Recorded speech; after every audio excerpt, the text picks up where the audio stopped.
A massive aircraft order appears to be on the cards.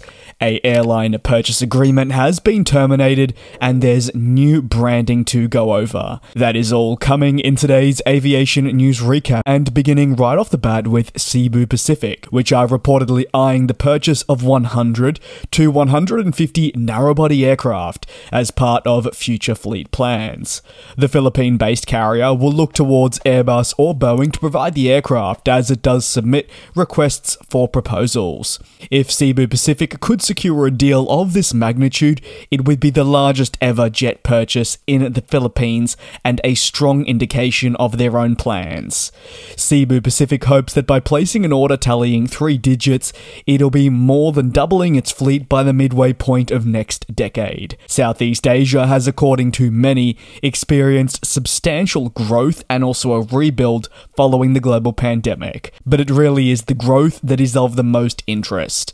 Cebu Pacific believes the Filipino market and beyond will continue growing over the next 2 decades, and it does believe that it must have the adequate amount of planes to meet this. The president of the carrier says the figure could be upwards of USD 12 billion.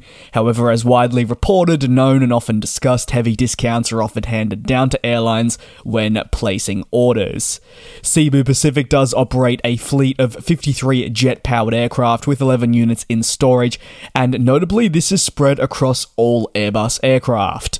Therefore, a potential switch to Boeing and the 737 MAX series, which is now currently being pitted against the A320neo family, would surprise some people. This airline does already fly the A320neo and the A321neo, with the carrier still having more units that do need to be delivered in the future for these respective series.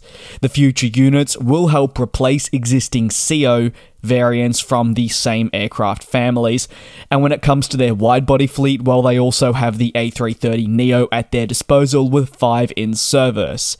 It is expected to also grow here, and the wide-body has been pretty essential to their long-haul flying. It remains to be seen which direction they will head, but I'd love to hear your opinions on whether you believe Airbus-powered aircraft or Boeing ones would be better suited to their long-term future. Over at Air India Express, well, they've officially unveiled their new identity. The low-cost regional carrier of the Air India group is going with a complete rebrand. The fresh start that was labelled for Air India Express was unveiled on a new Boeing 737-8, part of the MAX series. The 737 MAX is slated to play a pivotal role in the group's future. Given all the changes announced, it is believed that now is the ideal time to unveil the new era. Air India Express's refresh is built off the mainline refresh that we've seen take place. The real Express rebrand does take key elements and refines them to fit a different kind of business within the industry. On the aircraft, there is a dominant feel of orange throughout, and the low-cost unit hopes that the orange reflects the warmth of India and its culture. The limitless possibilities first shown on the Air India tail do continue onto the Express brand. Painted winglets and large titles can be presented throughout too.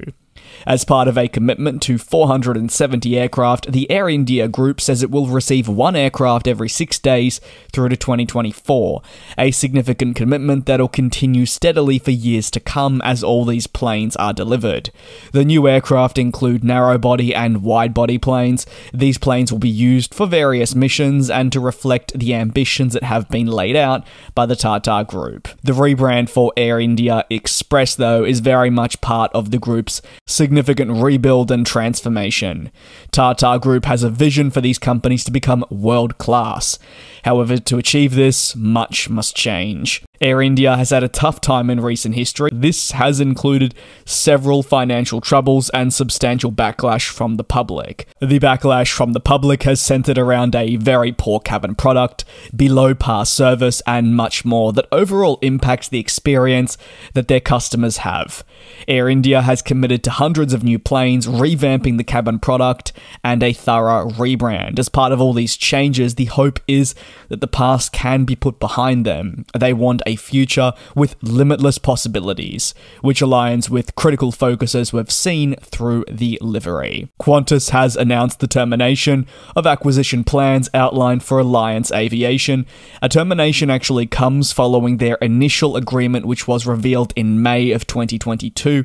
At the time, the mission was to essentially acquire the charter-based operator. On May the 5th, 2022, when this deal was initially announced, the Australian airline wanted to leverage the position of Alliance to serve the resources sector better. However, it did still need shareholder approval.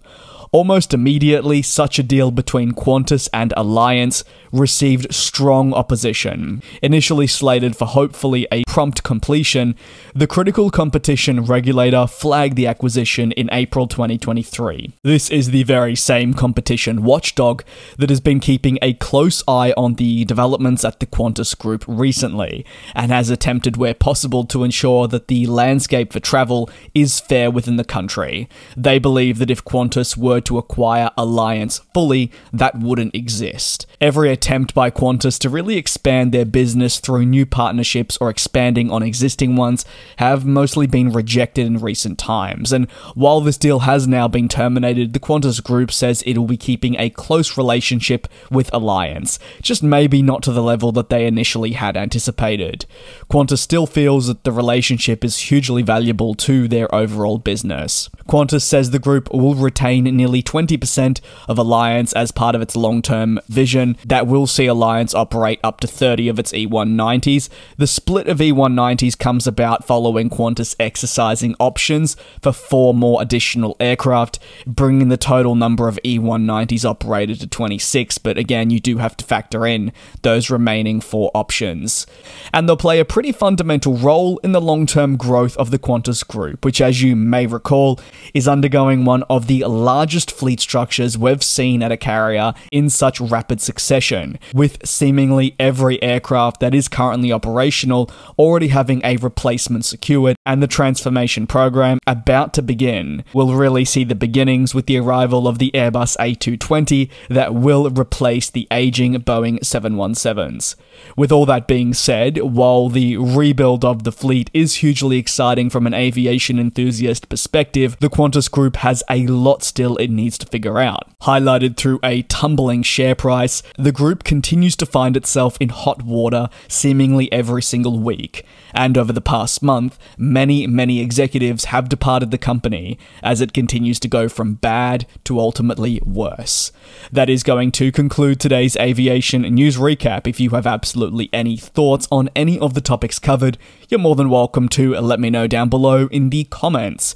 Make sure you are staying tuned, because the same place at the exact same time tomorrow, there will be more coverage on the aviation industry in what is shaping up to be a very important and news-heavy week.